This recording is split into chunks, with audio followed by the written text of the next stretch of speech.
If one thinks logically about this problem, one would have to admit that it is inevitable that the current monarch victims would be smeared as tinfoil hat people and cases of mass hysteria because the previous victims of illegal government experimentation and target practice have suffered the exact same fate. To say that this can't happen here, or that something this big cannot be kept quiet, is untrue, because all the previous illegal government programs involving 500,000 victims did happen here, and they were kept secret for many decades. The argument that it can't happen here, and if it did, it could not be kept secret for very long, these are false arguments. The use of human guinea pigs by the DoD for weapons development experiments successfully used 500,000 citizens without pause or interruption, and only went public in 1995 when the government itself decided to go public. COINTELPRO was waged a continuous counterinsurgency warfare against progressive organizations and activists beginning sometime in the 1950s.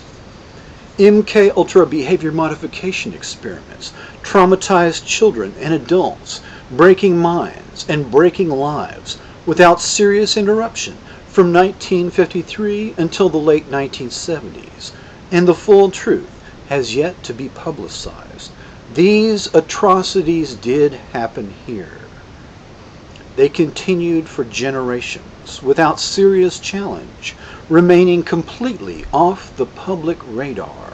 To claim the current illegal operation targeting political activists and whistleblowers with torture and murder using the latest military breakthrough in anti-personnel weaponry, to say that it can't happen here is not only a false claim, it is criminally negligent. In the past, the guilty parties got away with it every time. No one ever went to jail, and no institution was ever punished for crimes that the World War II allies hung Nazi war criminals for. The figure of 500,000 U.S. citizens, this figure is the U.S. government's own figure, and is thus certainly a conservative estimate. COINTELPRO was never fully made public, even though multiple congressional hearings were held. The intelligence agencies were allowed to withhold certain records. The FBI agents have since reported that the worst crimes were never committed to written records, and the only two FBI men who were ever convicted for COINTELPRO crimes were pardoned by President Gerald Ford.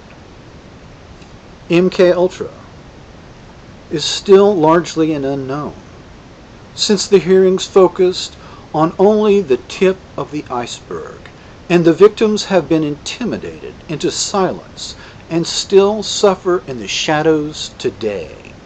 If the full truth came out that the intelligence agencies had tortured small children in government labs in an industrial manner, their reputation would never recover. Demands for airtight proof are impossible to meet, as long as the perpetrators of crimes against humanity are allowed to use national security exceptions in courts of law. The game of trust me or our enemies will learn our secrets allows criminal acts to be covered up for decades. The human radiation experiments were successfully covered up for over 50 years, as were the other illegal programs. The only way the airtight proof of this secret war can be obtained is to break into Fort Meade Army Intelligence Headquarters and steal government documents. And even this might not work.